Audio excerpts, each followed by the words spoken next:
At a small-town charity event, 6-year-old Tommy Martinez clutches a crumpled piece of paper with his wish written in crayon. While other children ask for toys or treats, Tommy approaches a group of leather-clad Hells Angels bikers and whispers his simple request, "Can you be my dads for a day?" The crowd falls silent, expecting rejection or laughter. Instead, something extraordinary happens. The biggest biker, a man called Bear, kneels down to Tommy's eye level and says, "We'd be honored."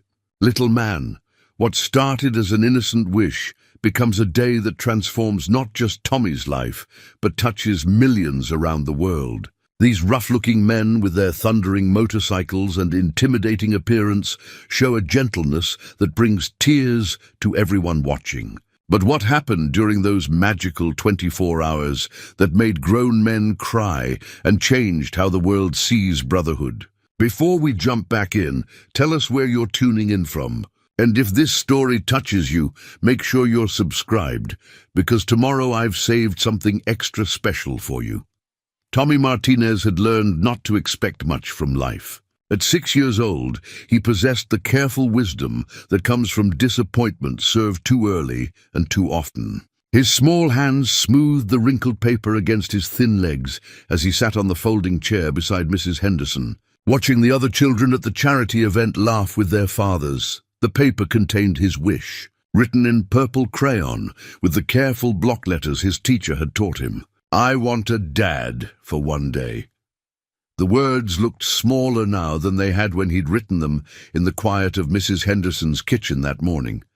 Tongue poking out in concentration as he formed each letter, Mrs. Henderson meant well. At 73, she had opened her home to foster children for over 20 years, but Tommy knew he was likely her last. Her arthritis made it hard for her to keep up with an active boy, and her fixed income stretched thin to cover his needs. She provided safety, food, and shelter, the basics that had been missing from too many of his previous placements, but she couldn't give him what he craved most. A father's strong arms and rough voice saying his name with pride. Tommy's foster care file, thick with reports and evaluations, told a story of a system overwhelmed and understaffed. Born to a teenage mother who disappeared when he was 2, he had bounced between relatives who couldn't afford another mouth to feed and foster homes where he was just another case number. The file documented his quiet nature, his eagerness to please, and his tendency to withdraw when adults raised their voices. What it couldn't capture was the careful hope he carried in his chest. Protected like a small flame, he wouldn't let anyone blow out. The Father's Day charity event had seemed like fate when Mrs. Henderson mentioned it. Local businesses donated money and prizes, while families enjoyed games, food, and entertainment. But for Tommy, watching fathers teach their sons to throw footballs and seeing daughters climb onto broad shoulders, the event felt like looking through a window at a life he could never have. He had prepared for this moment for 3 days. First came the wish, written and rewritten until the words looked right. Then came the plan, practiced in whispers to his reflection in Mrs. Henderson's hallway mirror. He would be polite but confident. He would ask nicely, and maybe, just maybe, someone would say yes. The Hells Angels had arrived an hour earlier, their motorcycles rumbling into the parking lot like gentle thunder. Tommy watched from his chair as families instinctively stepped back, mothers pulling children closer, fathers positioning themselves protectively. But Tommy saw something different in these men. Beneath the leather jackets and intimidating appearance, he recognized something familiar, the careful way they moved around the children, the gentle voices they used when speaking to the elderly volunteers. The respect they showed to everyone they met. Mrs. Henderson had noticed his interest. "Those are the Hells Angels, Tommy. They come every year to donate money to the Children's Fund. They help kids." "They do indeed. Sometimes the people who look the scariest on the outside have the biggest hearts inside." Tommy had studied them throughout the afternoon, watching how they interacted with others. The biggest one, the man the others called Bear, had kind eyes that crinkled when he smiled. When a little girl had dropped her ice cream, Bear had quietly bought her another one. When an elderly man struggled with his walker, two of the bikers had offered assistance without being asked. These were not the scary men that some of the other adults seemed to think they were. These were men who understood kindness, who knew how to be gentle with fragile things. These were men who might understand what it meant to want a family. As the afternoon wore on, Tommy felt his courage building. The wish paper grew damp from his sweaty palms, but his resolve strengthened. He had learned that life rarely gave you what you wanted unless you were brave enough to ask for it. And sometimes even then the answer was no, but sometimes, if you were very lucky and very brave, the answer might be yes. Tommy stood up from his chair, smoothed his best shirt, the blue one Mrs. Henderson had bought him for church, and began walking toward the group of Hell's Angels. Each step carried him closer to either the biggest disappointment of his young life or the beginning of something magical. Bear Mackenzie had seen enough violence in his 42 years to last several lifetimes. The dog tags hanging beneath his leather vest bore witness to 2 tours in Afghanistan, where he'd learned that courage wasn't the absence of fear, but the willingness to act despite it. Now, watching a small boy approach their group with determined steps and nervous eyes, Bear felt something stir in his chest that had nothing to do with his military training and everything to do with the father he'd once hoped to become. The Riverside chapter of the Hells Angels had gathered around their motorcycles in the charity events parking area, a collection of men bound together by shared experiences, mutual respect, and a code of brotherhood that ran deeper than blood. To outsiders, they appeared intimidating. Leather-clad giants with weathered faces and arms covered in tattoos that told stories of roads traveled and battles fought. But Bear knew the truth behind their fearsome reputation. Jake Hammer Morrison stood beside his custom Harley, adjusting the small American flag attached to his handlebars. At 55, Hammer was the oldest member of their group, a Vietnam veteran whose Purple Heart medal was tucked safely in his wallet, alongside pictures of the grandchildren he visited every Sunday. His calloused hands, scarred from decades of construction work, were the same hands that had built wheelchair ramps for disabled veterans and playground equipment for the local elementary school. Next to him, Rico Wheels Fernandez polished chrome that already gleamed like silver. At 38, Rico was the group's mechanical genius, capable of rebuilding any engine ever made. His garage served as an unofficial community center where neighborhood kids learned about responsibility and respect while helping him restore classic cars for charity auctions. The elaborate dragon tattoo that covered his left arm concealed smaller ink, the names of 3 foster children he and his wife had adopted over the years.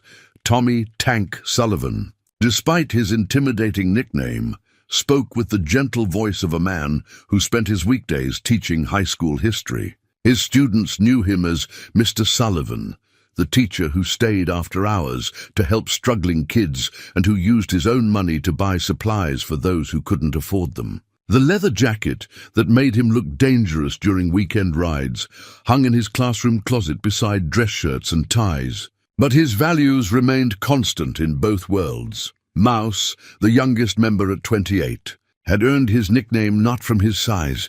He stood 6'3" and weighed 250 pounds, but from his quiet nature and careful way of speaking. A former Navy medic, he worked as a paramedic and had saved more lives than he could count. The medical training that had served him in military hospitals now helped him assist at charity first aid stations and community health fairs. Bear himself carried the weight of leadership among these men, a responsibility he'd accepted not through dominance, but through service. His Purple Heart and Bronze Star medals sat in a drawer at home, but his real pride came from the work they did as a group, escorting funeral processions for fallen veterans, organizing toy drives for underprivileged children, and providing security for community events where their imposing presence kept troublemakers at bay, while their generous hearts kept hope alive. They had come to today's charity event, as they did every year, to donate money raised through their monthly poker games and bike rallies. The check in Bear's pocket represented countless hours of community service and fundraising. But their real contribution was their presence, showing local families that brotherhood came in many forms and that judging people by their appearance was often a mistake. As Tommy approached, Bear noticed the careful way the boy held himself, shoulders squared, chin up, but hands trembling slightly with nervousness. It reminded him of young soldiers preparing for their first mission, scared but determined to do what needed to be done. The boy's clothes were clean but worn, his shoes scuffed but carefully tied, his hair combed with the precision of someone who understood that appearance mattered when you had something important to say. The men noticed Tommy's approach too, and Bear felt their protective instincts activate. These were men who had learned to read danger in a dozen different languages, but they also recognized innocence and courage when they saw it. Whatever this child wanted to say, he would be heard with the respect due to someone brave enough to approach a group of strangers with hope in his heart. Bear straightened his shoulders and prepared to listen, unaware that the next few minutes would change not only Tommy's life, but also their own understanding of what it meant to be a father. Tommy's legs felt like rubber as he approached the circle of motorcycles, but he forced himself to keep walking. The charity event program crumpled in his free hand featured a smiling father and son on the cover, advertising the Father's Day Wishes activity that had given him this impossible idea. The program had suggested children write down their wishes and share them with their families. But Tommy had no family to share with, only a hope that someone might want to share with him. The conversations around the event grew quieter as people noticed the small boy walking determinedly toward the Hells Angels. Mothers instinctively pulled their children closer, fathers stepped protectively in front of their families, and elderly volunteers paused their activities to watch what they assumed would be either an embarrassing mistake or a dangerous encounter. Mrs. Henderson noticed Tommy's absence from his chair and spotted him just as he reached the edge of the biker group. Her hand flew to her chest and she started to rise, but something in Tommy's posture, the careful dignity of his approach, made her pause. She had fostered enough children to recognize courage when she saw it, even when it wore the face of a 6-year-old boy who had already learned too much about disappointment. Tommy stopped 3 feet from Bear, close enough to be heard, but far enough to run if necessary. The massive man turned toward him, and Tommy felt momentarily overwhelmed by his size and presence. Bear stood at least 6'4", with broad shoulders that stretched his leather jacket and arms that looked like they could lift a car. A graying beard covered half his face, and deep-set brown eyes studied Tommy with an intensity that should have been frightening, but something in those eyes reminded Tommy of the way Mrs. Henderson looked at him when she thought he was sleeping, with a mixture of protectiveness and sadness that spoke of understanding pain. "Excuse me, sir," Tommy said, his voice smaller than he'd intended, but clear enough to be heard. The other bikers stopped their conversations and turned toward him, creating a semicircle of attention that felt both supportive and overwhelming. Bear knelt down on one knee, bringing himself closer to Tommy's eye level. The movement was fluid and natural, the gesture of someone comfortable around children. "What can I do for you, son?" The endearment hit Tommy like a physical touch. Son, when was the last time someone had called him that? He looked into Bear's kind eyes and felt something loosen in his chest. A knot of loneliness that had been there so long he'd forgotten it could be untied. Tommy unfolded his wish paper, the purple crayon words now slightly smudged from his sweaty palms. He cleared his throat and read aloud, his voice growing stronger with each word. "I want a dad for one day." The words hung in the air like a prayer. Around them, the charity event seemed to hold its breath. Parents who had been watching with suspicion now felt something different, a recognition of a child's simple, heartbreaking honesty that cut through all assumptions and prejudices. Bear felt the impact of those words in his chest. in the place where he'd buried his own dreams of fatherhood after his wife died and left him alone with only memories and regrets. He glanced at his brothers, seeing his own emotions reflected in their faces, surprise, understanding, and something deeper, the recognition of a moment that demanded the best of who they were. "You want a dad for one day," Bear repeated softly, not as a question, but as a confirmation of something sacred.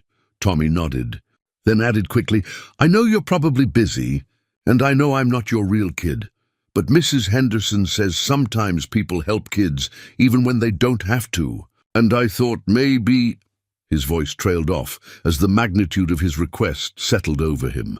He had asked for something impossible, and now he waited for the gentle rejection that would send him back to his chair and his dreams. Bear looked at the boy's hopeful face, at the careful way he held himself despite his fear, at the courage it had taken to approach a group of strangers with such a vulnerable request. In that moment, Bear understood that this wasn't just about one little boy's wish. This was about what kind of men they chose to be when faced with someone who needed them. "We'd be honored, little man," Bear said, his voice thick with emotion. "We'd be honored to be your dads for a day." The transformation in the atmosphere was immediate and profound. What had started as a moment of tension dissolved into something warmer, something that spoke to the better angels of human nature. Bear's acceptance had not only changed Tommy's day, it had changed everyone who witnessed it. Mrs. Henderson approached slowly, her weathered face showing a mixture of concern and curiosity. She had spent enough years working with children to recognize when something significant was happening, and the gentle way these intimidating men were now surrounding Tommy told her that her instincts about their character had been correct. "Tommy, are you sure about this?"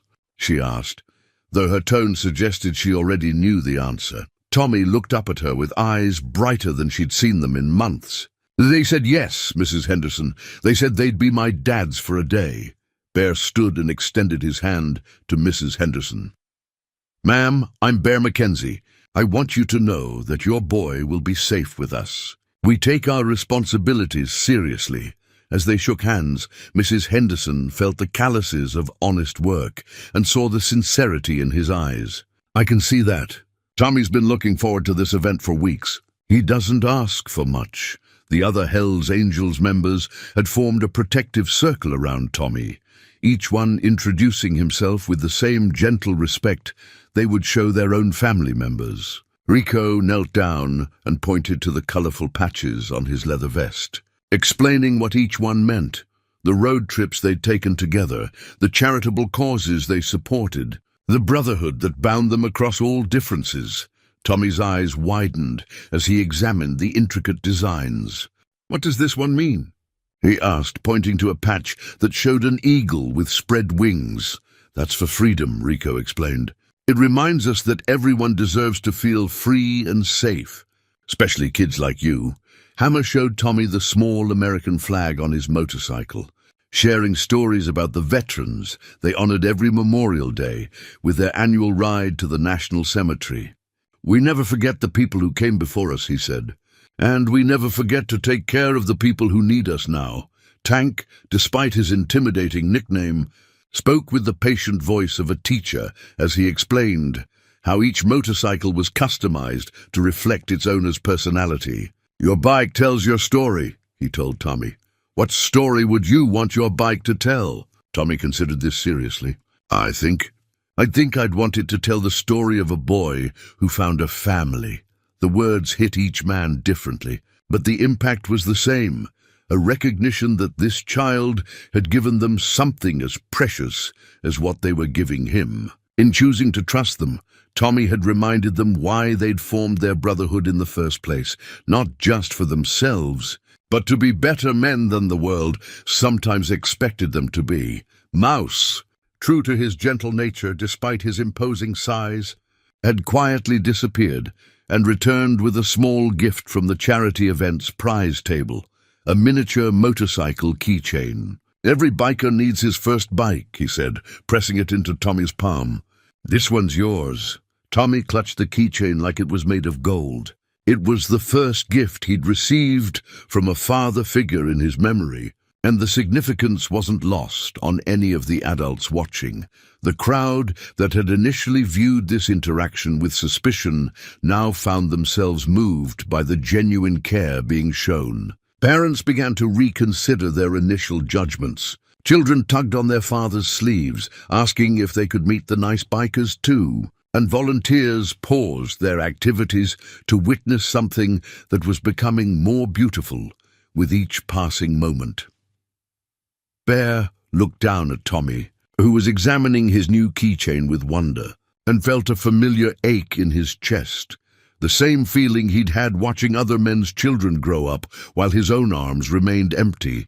But this time, the ache was accompanied by something else, the opportunity to matter in a child's life, even if only for one day. "So, son," Bear said, the word coming more naturally now, "what would you like to do first with your new family?" Tommy looked around at the 5 men who had just transformed from strangers into something unprecedented in his young life.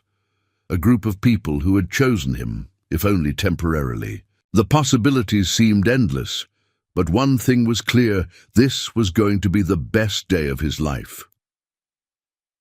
Bear's custom Harley-Davidson stood like a magnificent steel horse in the afternoon sun, its chrome reflecting the sky and its deep blue paint job gleaming with the care of someone who understood that beautiful things deserved respect. For Tommy, who had only seen motorcycles from a distance, being invited to climb aboard felt like being asked to ride a dragon. "First things first," Bear said, producing a child-sized helmet from his saddlebag. "Safety always comes before adventure." Tommy's eyes widened as Bear placed the bright red helmet on his head, adjusting the straps with the careful attention of someone who understood that protecting what you care about is the first rule of love. The helmet was slightly too big, but Bear had come prepared with padding that made it fit snugly. "Where did you get a kid's helmet?" Mrs. Henderson asked, surprised by the forethought. Bear's weathered face softened. "We escort a lot of charity rides. Kids with sick parents, families going through tough times. We learn to be prepared for moments when a child might need to feel like they're flying." The simple explanation revealed layers of compassion that had been invisible to the casual observer. These men didn't just show up to events.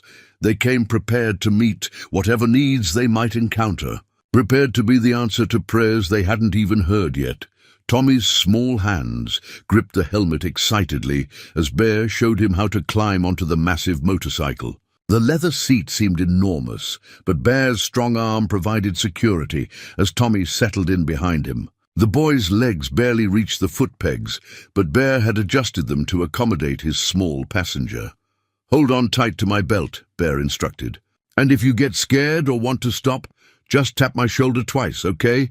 Tommy nodded solemnly, understanding that this was serious business, but also the most exciting thing that had ever happened to him. As Bear started the engine, the motorcycle rumbled to life with a sound that seemed to come from the earth itself, powerful but controlled, wild but tamed by the hands of someone who respected its strength.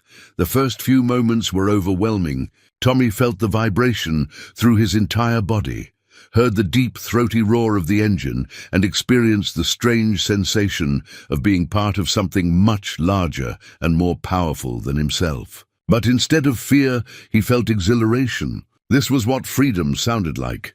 Bear pulled slowly out of the parking lot, mindful of his precious cargo. They rode through the town at a leisurely pace, but to Tommy it felt like they were flying. The wind rushed past his helmet. The world blurred by in a stream of colors and shapes. And for the first time in his young life, Tommy felt what it was like to be the center of someone's protective attention. People on sidewalks turned to watch them pass. Some waved, recognizing the local Hells Angels and their reputation for community involvement. Others simply smiled at the sight of the massive biker with his tiny passenger, understanding instinctively that they were witnessing something special. Tommy's laughter was audible even over the engine noise. Pure, uninhibited joy that spoke to something fundamental about childhood and wonder. Bear felt it too, that infectious happiness that reminded him why moments like this mattered more than anything else in the world. They rode past the elementary school where Tommy attended classes, and he felt a surge of pride, imagining what his classmates would think if they could see him now. Past the grocery store where Mrs. Henderson shopped for their modest meals. Past the library where he spent quiet afternoons reading about adventures he never thought he'd experience himself. As they approached the riverside park, Bear slowed the motorcycle to a stop beside a picnic area where families were enjoying the afternoon. Tommy remained seated for a moment, reluctant to let the experience end, still feeling the thrill of movement and the security of Bear's protective presence. "How was that, son?" Bear asked, turning to look at Tommy's face. Tommy's grin was so wide it threatened to split his face in half. "That was the best thing ever." "Can we do it again?" Bear chuckled, a sound that rumbled from deep in his chest like the motorcycle's engine. "We've got all day, little man." That was just the beginning, and in that moment, as Tommy's laughter echoed across the park and drew smiles from strangers, Bear understood that this day would change him as much as it changed the boy. Sometimes being a father wasn't about biology or legal documents. Sometimes it was about choosing to show up when someone needed you. Most Millie's Diner had been serving the community for 37 years, and Millie Patterson had seen every kind of customer walk through her doors. But when 6 Hells Angels motorcycles pulled into her parking lot, followed by curious families from the charity event, she knew this was going to be a morning to remember. The bikers entered first, their presence filling the small diner with leather and road dust. But their voices were gentle as they asked Millie if she could accommodate a special guest. Behind them walked Tommy, still wearing his oversized helmet and grinning like he'd just conquered the world. "Well, I'll be," Millie said, her weathered face breaking into a smile. "And who might this young man be?" "This is our son," Bear said simply, his hand resting protectively on Tommy's shoulder. "He's having breakfast with his dads today." The word son seemed to transform the entire atmosphere of the diner. Other customers, who might have felt uncomfortable with the unusual group, instead found themselves charmed by the obvious care being shown to the small boy. Families who had followed from the charity event took nearby tables, wanting to witness more of this unexpected story. Tommy was guided to a corner booth where he could sit, surrounded by his new family.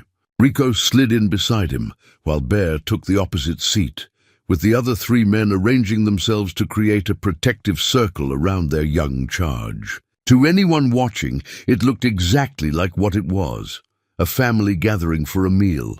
Millie approached with coffee for the men and a special placemat for Tommy, one of the paper ones designed for children, featuring games and puzzles. But Tommy wasn't interested in the activities. Instead, he pulled out the crayons Millie provided and began drawing on the blank back of the placemat. "What are you making there, buddy?" Tank asked, leaning over to see. "It's my family," Tommy said matter-of-factly, his tongue poking out slightly as he concentrated on his artwork. He drew 6 stick figures standing beside what looked like motorcycles. 5 were large and 1 was small, but they all held hands in a crooked line across the paper. The drawing was simple, executed with the unsteady hand of a 6-year-old, but its meaning was profound. In purple and blue crayon, Tommy had created his first family portrait. 5 men who had known him for less than 2 hours, and 1 little boy who had waited his whole life to belong somewhere. "Can you tell us about each person?" Mouse asked gently, pointing to the stick figures. Tommy pointed to each drawing in turn. "That's Bear, 'cause he's the biggest and he let me ride his motorcycle. That's Rico, 'cause he told me about the patches. That's Hammer, 'cause he showed me the flag. That's Tanker, 'cause he's going to teach me about bikes. And that's Mouse, 'cause he gave me my first motorcycle." He paused at the smallest figure. "And that's me, 'cause I'm part of the family now." The simplicity of his explanation hit each man differently, but the impact was universal.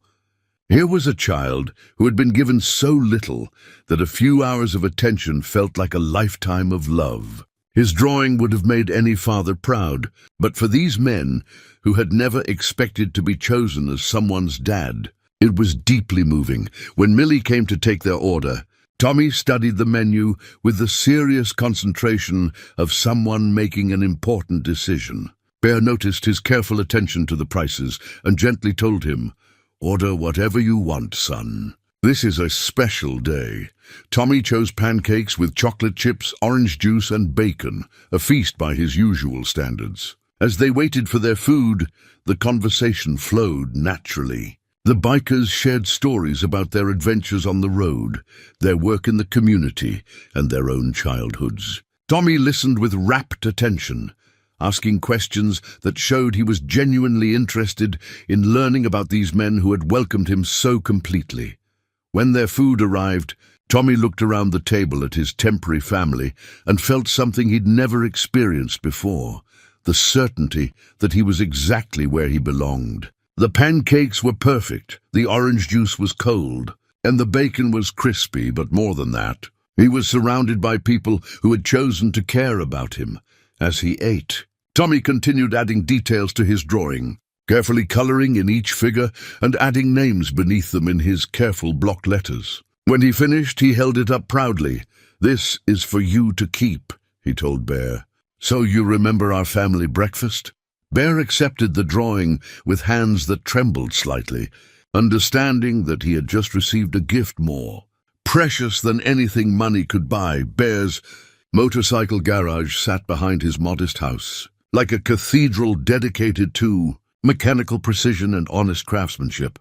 The building had once been a barn, but Bear had transformed it into something that spoke to his soul, a place where broken things could be made whole again, where patience and skill could restore beauty to what others might consider beyond repair.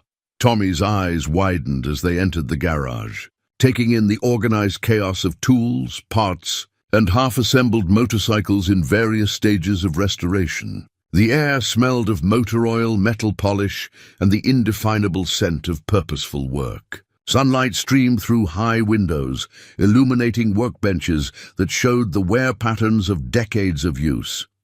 "Welcome to my sanctuary," Bear said, his voice carrying a pride that had nothing to do with ego and everything to do with the satisfaction of meaningful work. "This is where I come to think, to create, and to remember what really matters."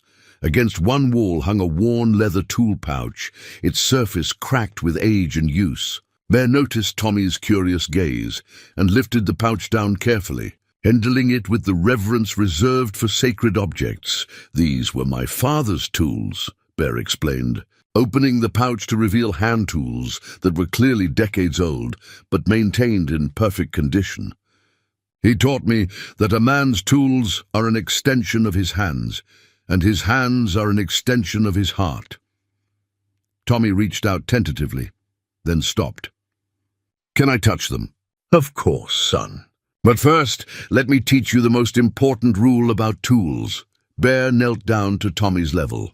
"We always treat them with respect, because someone's livelihood depends on them working properly. And we always put them back where we found them, so the next person can find what they need." Tommy nodded solemnly, understanding that he was being taught something important about more than just tools. Bear guided his small hands as they explored each implement. The perfectly balanced hammer that fit Bear's father's grip, the set of wrenches worn smooth by countless repairs, the screwdrivers with wooden handles shaped by decades of use. "My dad was a mechanic too," Bear continued, his voice soft with memory. "He taught me that fixing things isn't just about making them work again.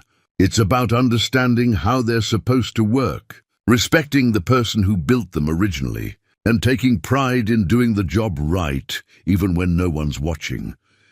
Bear selected a simple project for them to work on together, adjusting the chain tension on one of his restored motorcycles. It was a task that required precision, but wasn't too complex for small hands to help with. He showed Tommy how to hold the tools properly, how to apply just the right amount of pressure, how to check their work to ensure it was done correctly.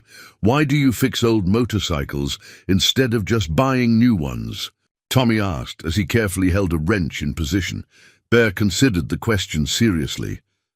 Sometimes the old things are worth saving. They have character, history, stories to tell. A new motorcycle might run perfectly, but an old one that's been restored with love and care, well, that has soul. As they worked together, Bear found himself sharing stories about his father, about the lessons learned in garages and workshops, about the satisfaction that comes from creating something beautiful with your own hands. Tommy listened intently, absorbing not just the words, but the values behind them, the importance of patience, the value of craftsmanship, the idea that some things were worth preserving, even when it would be easier to replace them. "Can you teach me to build a whole motorcycle someday?" Tommy asked, his small hands now confidently holding tools under Bear's guidance. "Building a motorcycle takes years to learn," Bear said thoughtfully. "But I'll tell you what, if you want to keep learning, I'd be honored to teach you. A good craftsman always needs an apprentice." Tommy's face lit up with possibilities. In his young mind, he could see a future stretching ahead. Weekends spent in this garage, learning the mysteries of engines and mechanics, growing into someone who could create beautiful things with his own hands. When they finished their work, Bear showed Tommy how to clean and return each tool to its proper place in the leather pouch. As Tommy carefully arranged the last wrench, Bear felt a connection spanning 3 generations, his father who had taught him, himself as the student who became the teacher, and now Tommy as the next link in a chain of knowledge and respect that would outlive them all. "Every craftsman needs his first tool," Bear said, reaching into a drawer and pulling out a small screwdriver, perfectly sized for Tommy's hands. "This one's yours to keep." The black sedan pulled into Bear's driveway with the unmistakable authority of official business, its government plates catching the afternoon sun like a warning. Through the garage window, Bear and Tommy could see a woman in a crisp business suit stepping out, her expression set in the carefully neutral mask that social workers learned to wear when delivering unwelcome news. Tommy's face drained of color as he recognized the uniform of the system that had shaped his entire short life. He'd seen enough social workers to know that their arrival usually meant change, and change in his experience rarely brought good things. "Is she here to take me away?" Tommy whispered, his small hand instinctively reaching for Bear's much larger one. Bear squeezed Tommy's hand reassuringly, though he felt his own protective instincts rising. "Let's go see what she wants, son. Sometimes people just need to check that everything's okay." Janet Morrison stepped out of her sedan, carrying the kind of folder that contained a child's entire documented life. At 38, she had been a social worker for 12 years, long enough to develop strong opinions about appropriate placements and proper procedures. Her business card, crisp and white in her jacket pocket, represented the authority of the state system that had ultimate say over Tommy's welfare. Mrs. Henderson met them at the front door, her expression showing the same wariness that crossed her face whenever authority figures arrived unannounced. She had fostered children long enough to know that surprise visits rarely brought good news. "Mrs. Henderson, I'm Janet Morrison from Child Protective Services," Janet said, her voice carrying professional courtesy laced with concern. "I've received several calls this afternoon about Tommy's unusual placement today." Bear stepped forward, Tommy still holding his hand. "I'm Bear Mackenzie. Tommy's been with us today at his own request." Janet's gaze moved between the imposing biker and the small boy, her training telling her this was exactly the kind of situation that required immediate intervention. "Mr. Mackenzie, I'm sure your intentions are good, but there are proper procedures for child supervision. Tommy is a ward of the state, and his placement with unauthorized individuals raises serious safety concerns." "Safety concerns?" Mrs. Henderson's voice carried the sharp edge of someone whose judgment was being questioned. "These men have been nothing but kind and respectful. Tommy has been happier today than I've seen him in months." Janet opened her folder, revealing forms and documentation that represented the bureaucratic maze that governed Tommy's life. "Mrs. Henderson, I understand your perspective, but we have protocols." Background checks, home studies, proper supervision ratios. Mr. Mackenzie and his associates haven't been cleared for child interaction. Tommy stepped closer to Bear, his young mind understanding that this conversation was about whether he would be allowed to keep his new family, even for the remainder of this one precious day. The fear in his eyes was the same look Bear had seen in the faces of young soldiers facing their first combat, the recognition that forces beyond their control were about to determine their fate. "Ma'am," Bear said, his voice respectful but firm, "I understand your concerns. We're not asking to take Tommy home or change his living situation. We're just spending the day with a boy who asked us to be his family for a few hours." Janet's expression softened slightly as she looked at Tommy, seeing the obvious attachment that had formed.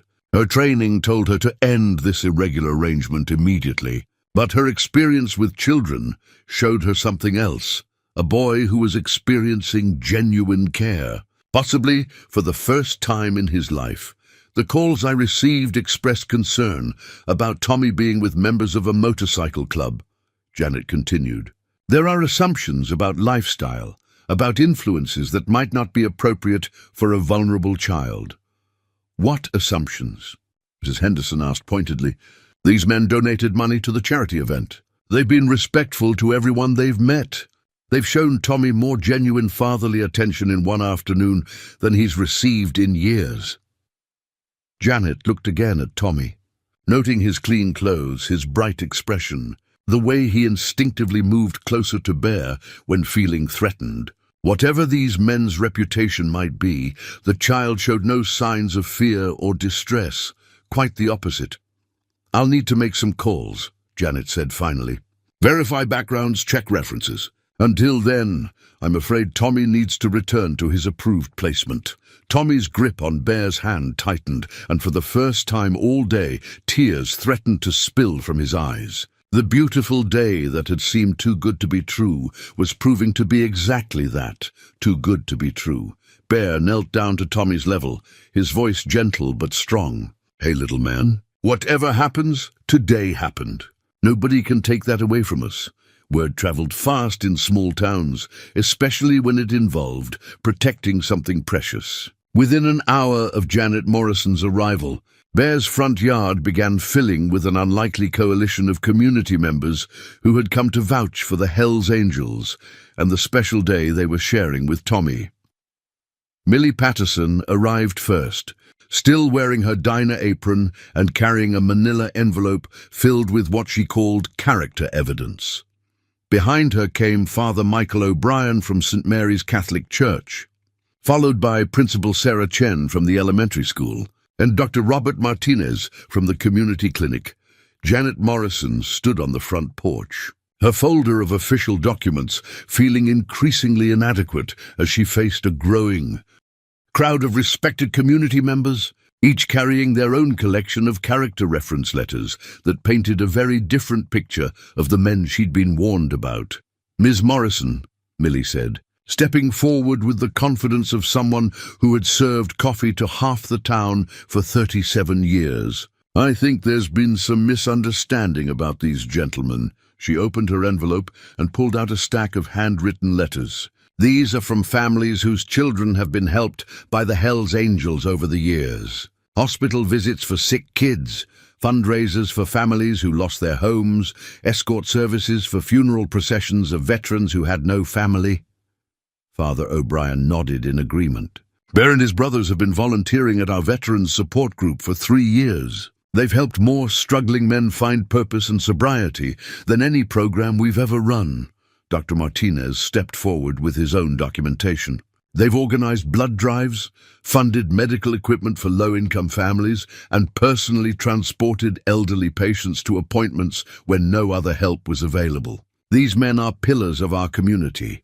Janet found herself in the unusual position of having her professional assumptions challenged by overwhelming evidence to the contrary. She looked at Tommy, who was watching the proceedings with wide eyes, clearly amazed that so many people would speak up for his new family. Principal Chen approached with a folder of her own. "Ms. Morrison, Tank Sullivan is one of our substitute teachers. He's passed every background check we require, and our students adore him. If these men aren't suitable to spend time with children, then our entire screening system is flawed.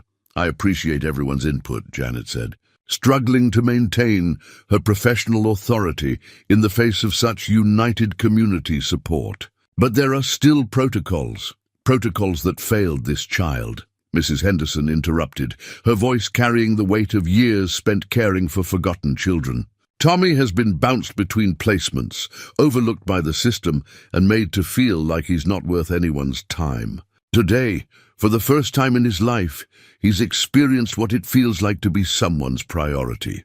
Mouse stepped forward, his gentle voice carrying clearly across the yard. Ma'am, I understand your concerns about safety. I'm a licensed paramedic. Hammer is a certified first aid instructor. Rico has emergency response training. Tank has passed background checks to work with children professionally. We're not asking to take custody. We're asking to finish giving a little boy the best day of his life.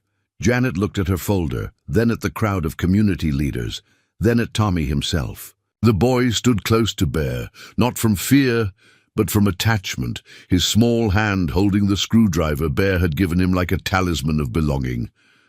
What exactly would you need to verify our suitability?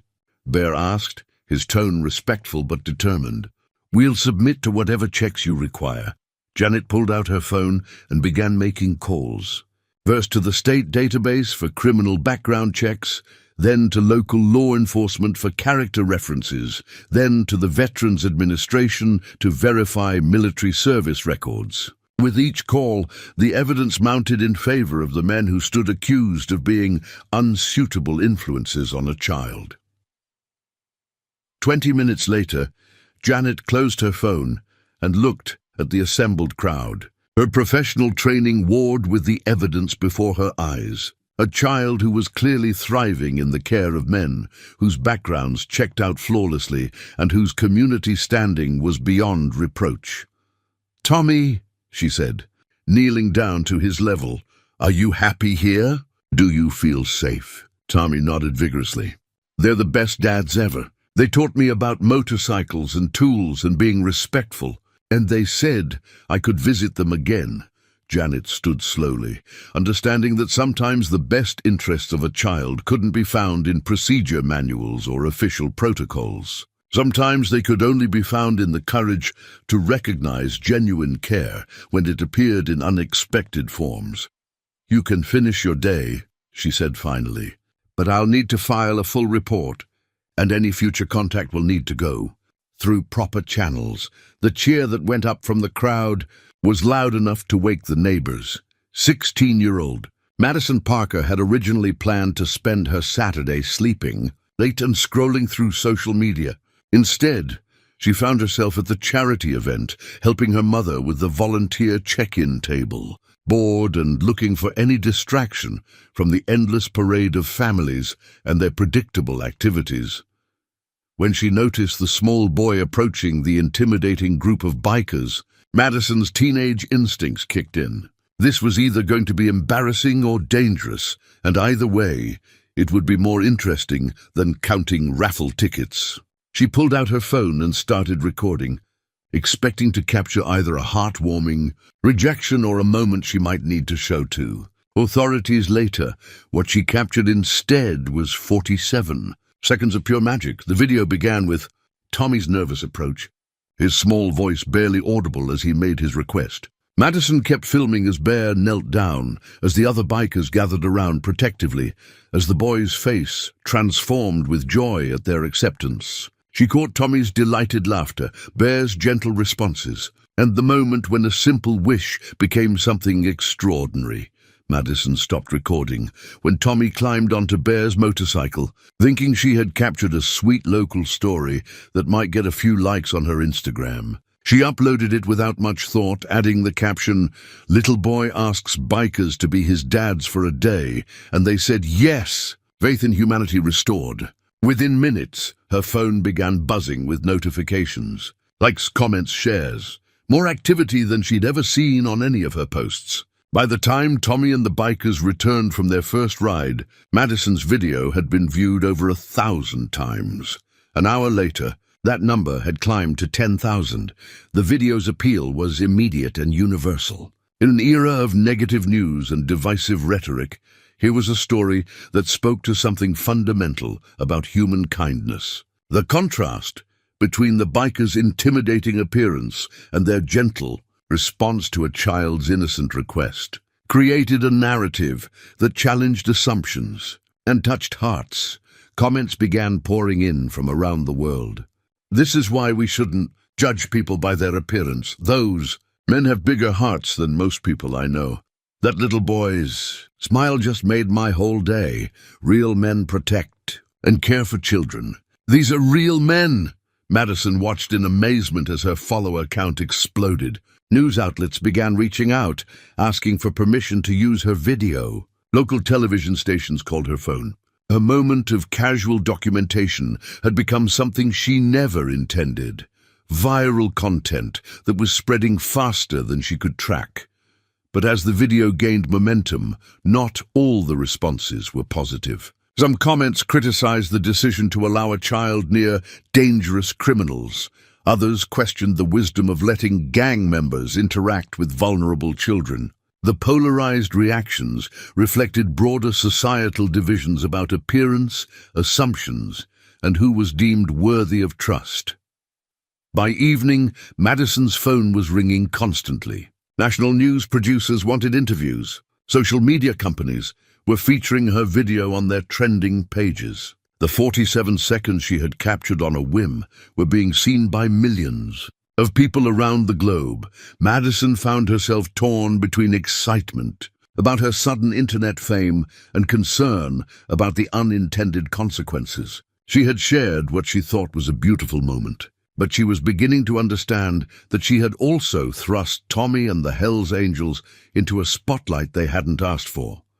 The video showed Tommy's pure joy, but it also revealed his vulnerability. Comments speculated about his background, his living situation, why he had no father figure in his life.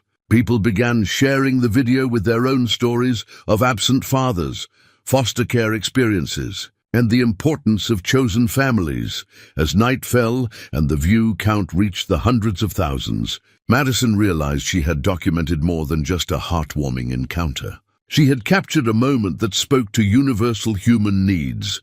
The desire to belong, the power of unexpected kindness, and the way love could emerge from the most unlikely circumstances. Her phone buzzed with a message from a national morning show producer. "Can you put us in touch with the boy and the bikers? America wants to hear their story." Madison stared at the message, understanding that her simple video had opened a door that couldn't be closed. Tommy's wish for a father for one day was about to become a story that the entire world wanted to hear. She looked at the view counter one more time. 847,000 views and climbing.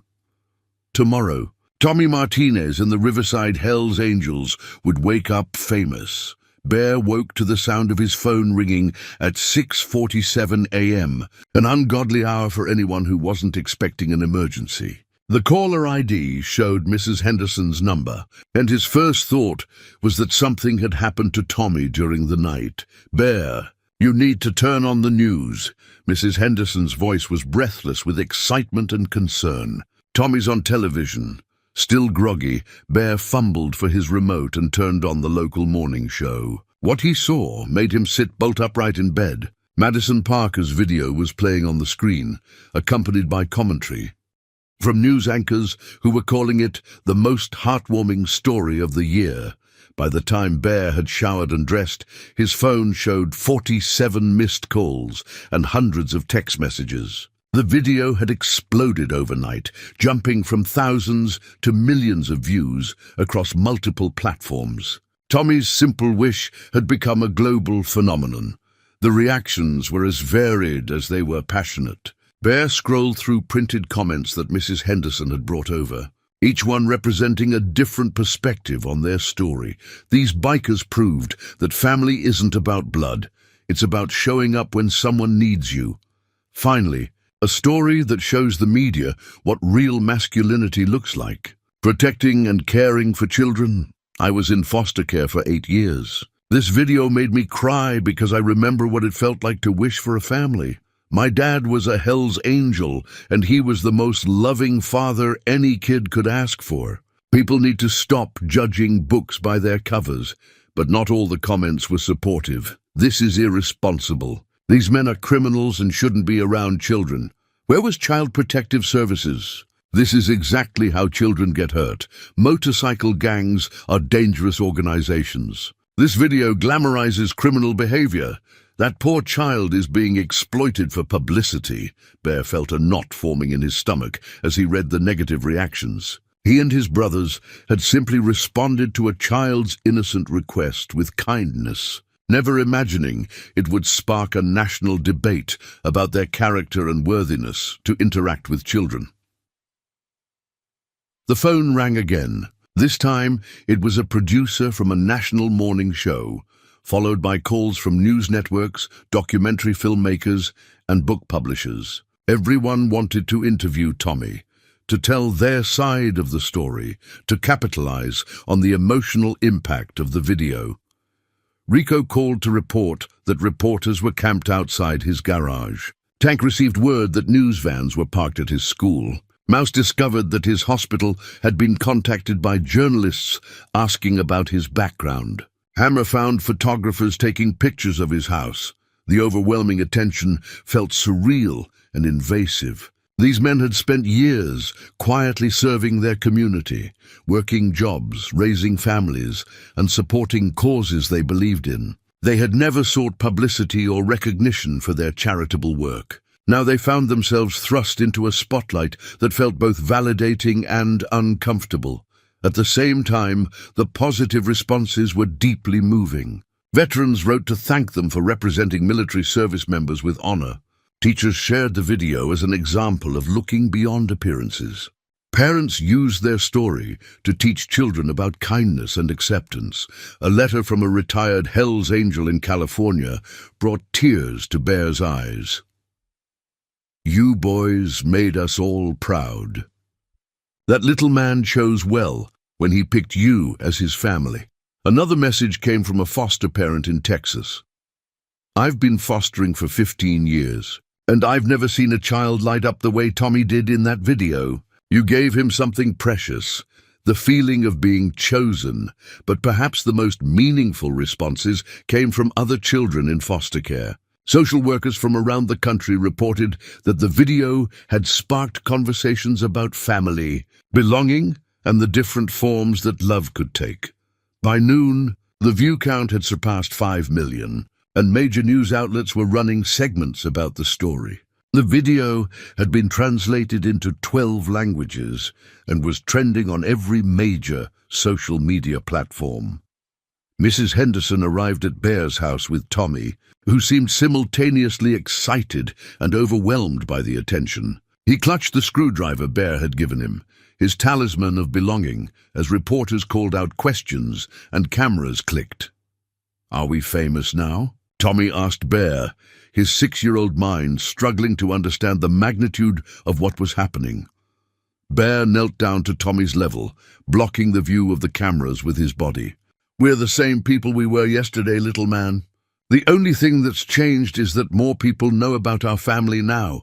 Tommy nodded solemnly, then brightened. "Does this mean more kids might find their dads too?" Bear felt his heart squeeze. Even in the midst of overwhelming attention, Tommy was thinking about other children who might need what he had found. In that moment, Bear understood that regardless of fame or criticism, they had done something that mattered. They had shown one child what it felt like to be chosen, and in doing so, they had reminded the world what love looked like. The interview request came from Sarah Chen, the host of Good Morning America, and it carried the weight of national television's most trusted morning show. Bear sat in his living room, surrounded by his brothers, as they debated whether to accept the opportunity to tell their story to 20 million viewers. "We never asked for this attention," Tank said, running his hands through his hair. "Maybe we should just let it die down naturally."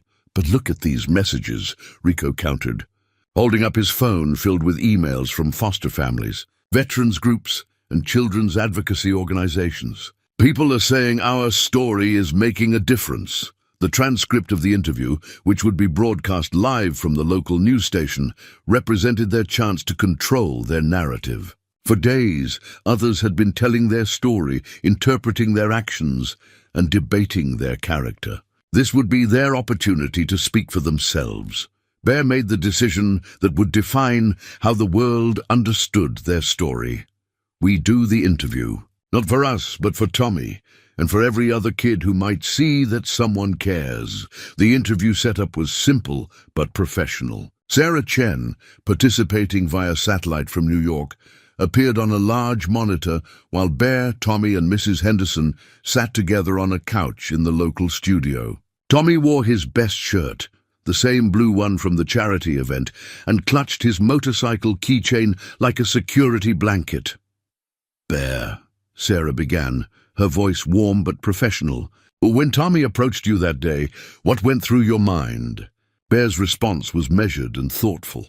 "I saw a little boy who had the courage to ask for what he needed most. In that moment, saying no wasn't an option. Any man worth his salt would have done the same thing, but some critics have questioned whether members of a motorcycle club are appropriate role models for children. How do you respond to those concerns?" The question hung in the air, representing months of prejudice and assumptions that Bear and his brothers had faced throughout their lives. Bear's response was calm but firm. "Judge us by our actions, not our appearance. We're veterans, teachers, first responders, and community volunteers. We've been background checked, character referenced, and vetted by every organization we work with. If that's not enough to qualify us to spend time with a child who asked for our help, then the problem isn't with us, it's with a system that values prejudice over proof." Sarah turned to Tommy, her voice gentling for the 6-year-old. "Tommy, can you tell us about your day with your new dads?" Tommy's face lit up with the same pure joy viewers had seen in the original video. "They taught me about motorcycles and tools and being respectful. Bear gave me my first tool. Enrico showed me his patches, and Mouse gave me a motorcycle keychain. They made me feel like I was special. What was the best part of the day?" Tommy considered this seriously, his young mind working through memories that had already become precious to him. "When Bear called me son. Nobody ever called me that before, but it felt right, like I belonged somewhere."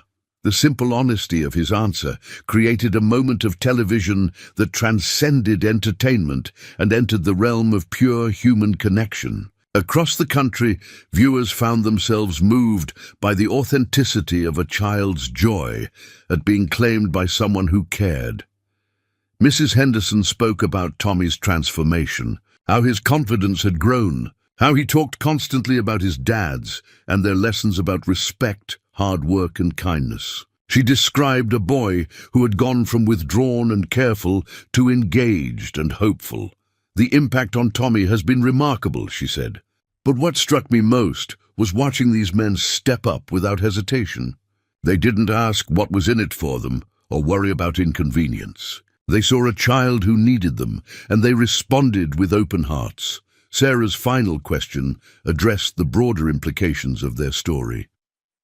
"What message do you hope people take from this experience?" Bear looked directly into the camera, speaking not just to the television audience, but to every person who had ever been judged by their appearance, every child who had ever felt unwanted, every adult who had ever had the opportunity to make a difference in someone's life. Family isn't about DNA or paperwork or social approval. It's about showing up when someone needs you, treating others with respect and kindness, and understanding that we all have something to offer if we're brave enough to care. Tommy taught us, as much as we taught him, that love doesn't come with conditions or requirements. It just comes when you're open to giving and receiving. The interview ended with Tommy showing his screwdriver to the camera and explaining that it was his first tool from his first dad.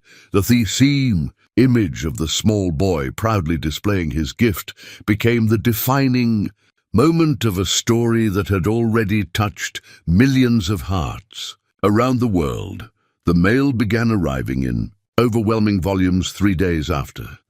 The national television interview, Bear's modest home became an unofficial distribution center for letters, packages and care packages from around the world, each one representing a life touched by Tommy's story. Among the thousands of messages, one letter stood out for its careful handwriting on yellowed paper that spoke of age and dignity. The return address showed Robert Chen, Vietnam veteran, San Francisco, California.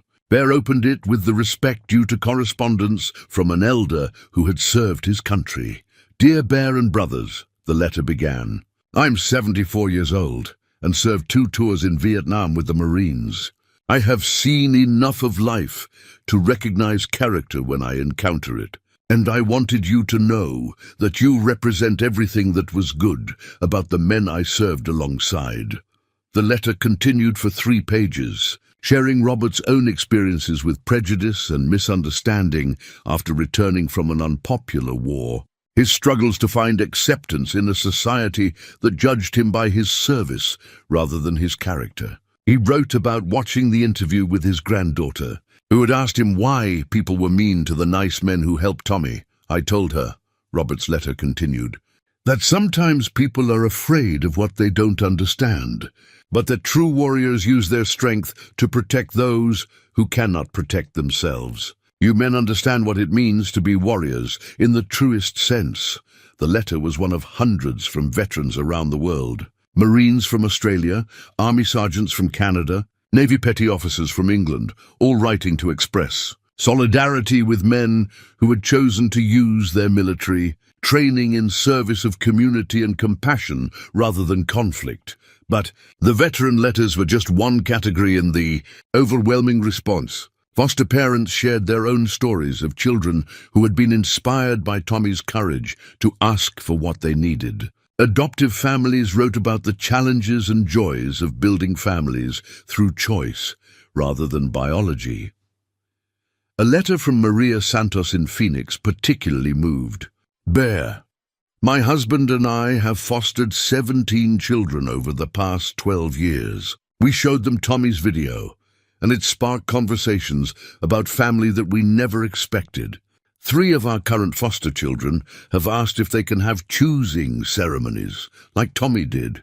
Thank you for showing them that family can happen anywhere, anytime, when people care enough to say yes." Motorcycle clubs from around the country reached out to share their own community service projects. The Iron Horsemen from Detroit sent photos of their annual toy drive for hospitalized children. The Road Warriors from Texas documented their volunteer work at veterans shelters. The Thunder Riders from Oregon shared stories of their scholarship program for children of fallen military personnel. Each letter revealed a hidden network of compassion and service that existed, far from the stereotypes perpetuated by movies and media. These were men and women who had chosen to band together not for criminal purposes, but for mutual support and community. Service elementary schools from across the country sent packages of drawings from children who had been inspired by Tommy's story. One teacher from Ohio included a note: "My students have been drawing pictures of their own choosing families, the adults who make them feel safe and loved. Your story has helped them understand that family comes in many forms." The children's artwork covered Bear's kitchen table, crayon drawings of bikers with hearts on their jackets, stick figure families that included people of different sizes and colors, pictures of motorcycles with children riding safely behind protective adults. Perhaps most touching were the letters from other children in foster care. A 13-year-old from Oregon wrote, "Tommy was braver than I've ever been. He asked for what he wanted and got it. Maybe I can be brave too." An 8-year-old from Florida sent a photo of herself with her foster father, along with a note: "This is my choosing dad. He said yes when I asked if he would keep me forever." Religious leaders from various faiths wrote to commend the demonstration of Christian charity, Jewish concepts of tikkun olam, repairing the world, Islamic principles of caring for orphans, and Buddhist ideals of compassion for all beings. The story had transcended cultural and religious boundaries to speak to universal values of love and care. By the end of the week, Bear's living room was filled with boxes of mail, each one requiring acknowledgement and gratitude. The task felt overwhelming until Tommy suggested they organize a thank you party where all the Hells Angels could help write responses. "We have to thank everyone," Tommy said seriously, "because they took time to tell us we did good." In his 6-year-old wisdom, Tommy had identified the responsibility that came with their unexpected platform. To honor every person who had reached out by responding with the same care and attention they had shown him. 2 weeks after the interview aired, Janet Morrison called with news that would change everything. Tommy could have a supervised visit with his Hells Angels family. The bureaucratic machinery had finally caught up with public sentiment, and the overwhelming community support had created an opportunity for officially sanctioned time. Together, Bear's hands trembled slightly as he carved the final details into the wooden cross he had been working on for days. Made from oak that had come from a tree on his grandfather's farm, the cross measured exactly 4 inches tall, the perfect size for a 6-year-old's hands. He had spent hours smoothing the wood until it felt like silk, then carefully carved Tommy's initials on one side and the date of their first meeting on the other. Tommy arrived at Bear's house wearing his best clothes and carrying a drawing he had made for each of his dads. The pictures showed their family doing various activities, riding motorcycles, working in the garage, eating breakfast together, reading the letters from supporters around the world. "I made these so you remember all the good times we had," Tommy explained as he distributed the artwork. Each drawing was signed "Love Tommy" in his careful block letters, the words representing a child's understanding that love was something you could give freely to people who deserved it. The supervised visit felt different from their spontaneous first day together. There was an official quality to it, a consciousness that their interactions were being observed and evaluated. But underneath the formal structure, the genuine affection between Tommy and his chosen family remained unchanged. Bear presented the wooden cross during their time in the garage, the same sacred space where Tommy had learned about tools and craftsmanship. "This is for you to keep," Bear said, placing the cross in Tommy's small hands. "It's made from wood that grew on my grandfather's land, shaped by tools that belonged to my father, and carved by hands that consider you family." Tommy examined the cross with the reverence of someone who understood he was receiving something precious. The wood was warm from Bear's hands, smooth from careful sanding, and beautiful in its simplicity. But more than its physical beauty, Tommy sensed the love and time that had gone into its creation. "What does it mean?" Tommy asked, running his finger over the carved initials. "It means you're never alone," Bear explained. "It means that somewhere in this world there are people who care about you, who think about you, who want good things for your life. And it means that the love we share doesn't end just because we're not together every day." Tommy clutched the cross to his chest, understanding instinctively that this was more than a gift. It was a promise that the family he had found would remain his family regardless of official placements or bureaucratic decisions. The afternoon passed with the comfortable rhythms they had established during their first day together. Tommy helped Bear organize tools, listened to stories about motorcycle restoration, and shared his own stories about school, his friends, and his dreams for the future. Rico taught Tommy more about the meaning behind each patch on his vest, explaining how symbols could tell stories about the values people held dear. Tank shared books about famous motorcycles and the adventures of riders who had traveled across countries and continents. Mouse showed Tommy pictures from his work as a paramedic, explaining how helping people in their worst moments could be the most important job anyone could do. Hammer, despite his intimidating nickname, spoke with gentle wisdom about the importance of remembering history and honoring those who had sacrificed for future generations. He showed Tommy faded photographs from his military service, explaining how Brotherhood was forged through shared challenges and mutual support.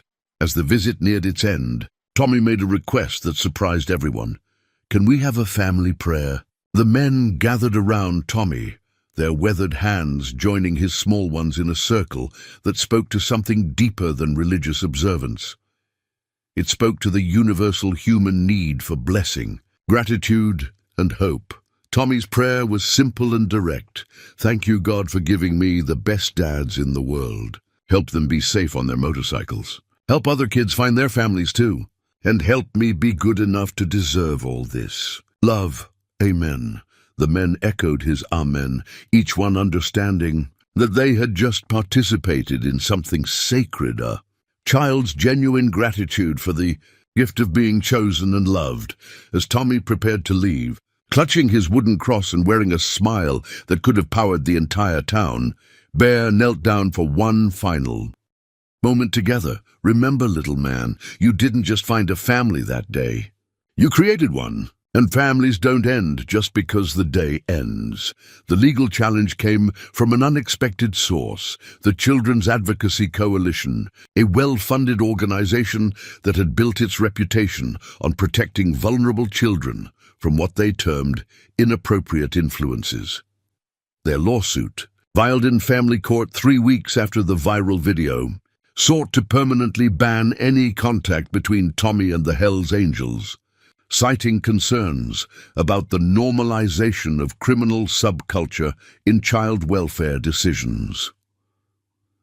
Attorney Margaret Walsh sat across from Bear in the cramped office of Legal Aid Services, surrounded by stacks of adoption papers that represented both hope and heartbreak. At 62, Margaret had spent her career fighting for children's rights, and she had seen enough cases to recognize when love was being sacrificed to prejudice. They're arguing that the media attention has created an inappropriate relationship, Margaret explained, her voice carrying the weariness of someone who had fought similar battles too many times. They claim that allowing contact between Tommy and your group sends the wrong message about who is suitable to work with children. Bear studied the legal documents that reduced his relationship with Tommy to cold bureaucratic language. Respondents, subject, inappropriate. Associations, the papers couldn't capture Tommy's laughter during their motorcycle rides, or the careful way he held his tools in the garage, or the trust in his eyes when he called Bear Dad. What are our options? Bear asked, though he dreaded the answer. Margaret laid out the harsh reality. We can fight it, but family court tends to err on the side of caution. Even with all the community support, all the character references, all the evidence of positive impact, judges worry about liability. If anything ever happened to Tommy while he was in your care, the system would be blamed for allowing known risks around children. The irony was crushing. The same media attention that had brought them worldwide. Support had also made them targets. For those who believed that protecting children meant eliminating any elements that didn't fit conventional family structures. But Margaret had one more option to discuss. There is another possibility. Bear, have you ever considered formal adoption? The question hit Bear like a physical blow. Adoption meant permanence, legal responsibility, the transformation of their chosen family into an official one. It meant Tommy would truly become his son, not just for a day or supervised visits, but forever. I'm 52 years old, Bear said quietly. I'm a single man with a dangerous job and an unconventional lifestyle. What court would approve me as an adoptive parent? One that looks at the evidence, Margaret replied firmly. Your military service record is exemplary. Your community involvement is extensive. Your financial stability is solid. You have character references from teachers, clergy, medical professionals, and law enforcement. Most importantly, you have a child who specifically chose you as his father. Margaret pulled out a different set of forms, adoption paperwork that represented the legal path to permanent family. Tommy's parental rights were terminated years ago. Mrs. Henderson is his temporary guardian, but she's been clear that she can't provide a permanent home due to her age and health. The system needs to find him a forever family. Bear stared at the adoption papers, understanding that signing them would change his life completely. No more quiet evenings alone. No more spontaneous road trips. No more freedom to make decisions based solely on his own needs and desires. Instead, there would be school events, bedtime stories, homework help, doctor appointments, and the 1,000 daily responsibilities that came with being a parent. But there would also be Tommy's laughter filling his house, small hands eager to learn about tools and motorcycles, bedtime prayers that included gratitude for finding each other, and the profound joy that came from being needed and loved by someone who had chosen him as much as he had chosen them. The coalition's lawsuit actually works in our favor, Margaret continued. It forces the court to make a decision about Tommy's permanent placement. We can argue that the extraordinary bond between you and Tommy, witnessed by millions of people worldwide, demonstrates exactly the kind of connection that successful adoptions require. Bear thought about Tommy's wooden cross, now worn smooth from constant handling as the boy carried it everywhere. He thought about the letters from veterans and foster families around the world who had been inspired by their story. He thought about Tommy's simple prayer, asking God to help other kids find their families too. "If I do this," Bear said slowly, "if I try to adopt him, what happens if we lose?" Margaret's expression was honest but hopeful. "Then at least we'll have fought for love instead of surrendering to fear. And Tommy will know that someone was willing to fight for him." Bear reached for the adoption papers, understanding that signing them meant risking everything for the chance to give Tommy the forever family he deserved. The ripple effects of Tommy's story reached far beyond anyone's imagination, touching lives and changing perspectives in ways that would have seemed impossible from a simple 47-second video. 6 months after that first charity event, the impact could be measured not just in viral views or media coverage, but in the quiet transformations happening in communities around the world.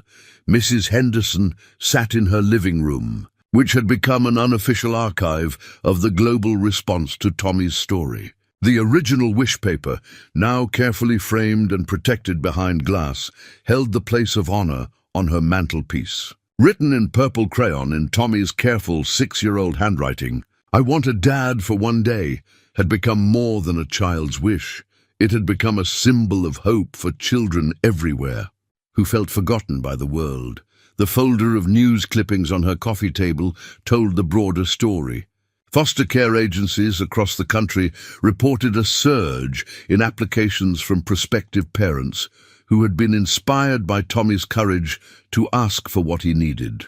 The Tommy effect, as social workers had begun calling it, was changing how people thought about adoption, foster care, and the definition of family. A letter from the Department of Health and Human Services documented the statistical impact. Foster parent applications had increased by 40% nationally since the video went viral. More significantly, the demographic of applicants had expanded to include single men, military veterans, and individuals who might previously have been overlooked due to unconventional backgrounds.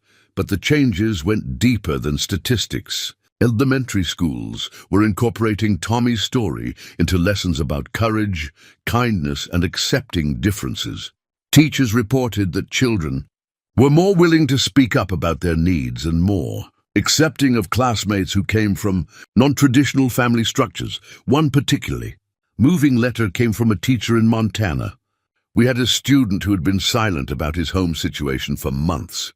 After watching Tommy's video, he found the courage to tell us that his foster family was mistreating him. Because of his bravery, inspired by Tommy's example, we were able to get him the help he needed." The Hells Angels organization itself had experienced unprecedented positive attention.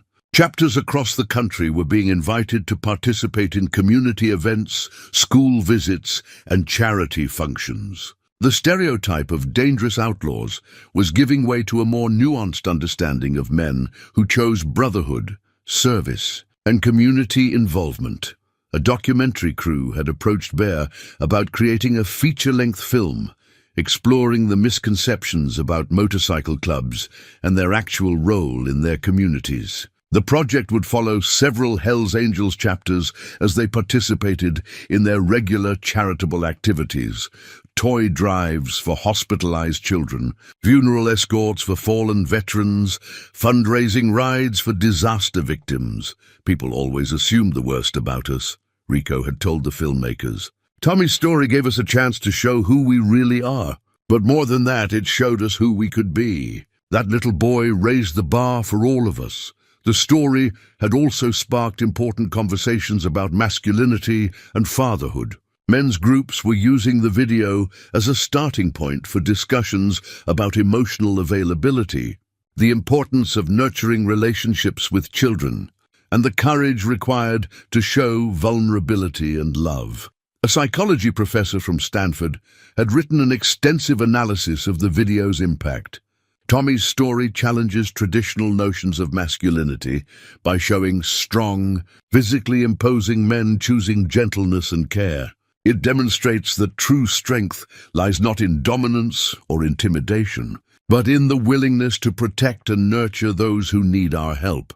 International responses poured in from countries where American motorcycle culture had taken root. Hells Angels chapters in Australia, England, and Canada sent photographs and stories of their own community service projects, inspired to document and share their positive contributions. Perhaps most importantly, Tommy's story had changed how people talked about foster care and adoption. The narrative had shifted from focusing on problem children who needed to be fixed to recognizing resilient kids who simply needed to be chosen and loved. A social worker from Oregon wrote, "We've started calling it the Tommy question. When children in our care ask, who would choose me, we now have an answer. We tell them about a little boy who was brave enough to ask for what he needed and about the amazing men who said yes. It gives them hope that someone out there might be waiting to say yes to them, too." Mrs. Henderson traced her finger over Tommy's framed wish paper, remembering the nervous little boy who had practiced his request in her hallway mirror. That same boy was now sleeping peacefully upstairs, secure in the knowledge that he had not just found a family, he had shown the world what love looked like when people were brave enough to ask for it and generous enough to give it. The simple wish, written in purple crayon, had indeed changed the world. One heart at a time. The courtroom was smaller than Tommy had expected, but it felt enormous with the weight of decisions that would shape the rest of his life. At 7 years old now, he sat between Bear and Mrs. Henderson, wearing his best blue shirt and holding the wooden cross that had never left his side since Bear carved it for him. Judge Patricia Hernandez had presided over family court for 15 years, long enough to distinguish between relationships built on convenience and those forged from genuine love. The adoption hearing had drawn more attention than any case in her career, but she was determined to make her decision based on one factor alone: what was in the best interest of the child sitting before her. The evidence was overwhelming. Character witnesses filled the gallery. Teachers, neighbors, fellow veterans, community leaders, and representatives from the dozens of charitable organizations that Bear and his brothers supported. The letters of recommendation filled 3 binders, each one testament to men who had chosen service over self-interest. Margaret Walsh presented the final piece of evidence, a group photograph taken at Bear's house the previous weekend.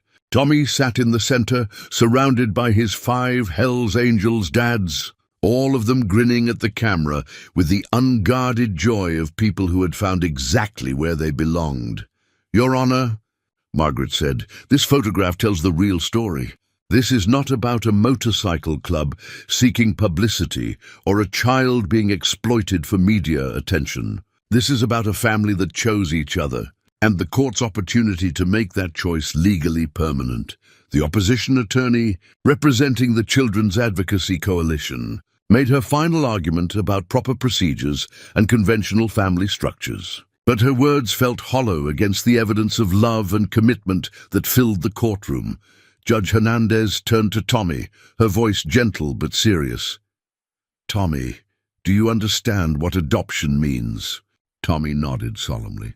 It means Bear gets to be my real dad forever, not just for visits. And it means I get to be his real son, not just somebody he's nice to. And is that what you want?" Tommy looked at Bear, then back at the judge. His voice was clear and confident. "Bear is already my real dad. The papers would just make it so other people know it too." The simplicity of his answer captured something that all the legal arguments had missed: the difference between legal relationships and authentic ones. Tommy and Bear had become father and son the moment Bear knelt down at the charity event and said yes to a child's impossible request. Judge Hernandez reviewed her notes one final time, then looked up at the assembled group.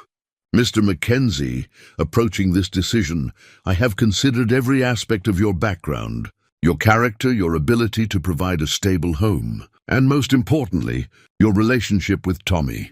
Bear felt his heart hammering against his ribs as he waited for words that would either fulfill his greatest hope or deliver his worst fear. "In 30 years of family law," Judge Hernandez continued, "I have rarely seen such unanimous community support for an adoption petition. More importantly, I have rarely seen a child so clearly articulate his own desires and understanding of what family means." She picked up her gavel, the sound echoing through the courtroom as she spoke the words that would change everything. "The petition for adoption is granted. Mr. Mackenzie, you are now legally recognized as Tommy's father, with all the rights and responsibilities that entails." The courtroom erupted in celebration. Mrs. Henderson wiped away tears as Tommy launched himself into Bear's arms. The Hells Angels stood as one, their leather-clad presence a stark contrast to the formal courthouse setting, but their joy authentic and overwhelming. Bear held his son, his actual, legal, forever son, and felt a completeness he had never imagined possible. The scared little boy who had approached him at a charity event had become the center of his world. The reason he woke up each morning with purpose and gratitude as they left the courthouse, Tommy walking proudly beside his father while photographers captured the moment. A reporter called out one final question. "Tommy, what would you tell other kids who are waiting for their families?" Tommy stopped and considered the question with the seriousness of someone who understood that his words might matter to children around the world who felt as alone as he once had. "Don't give up," he said, his 7-year-old voice carrying the wisdom of someone who had learned that courage and love could overcome any obstacle. "And be brave enough to ask for what you need, because somewhere out there's somebody who's waiting to say yes. You just have to be brave enough to find them."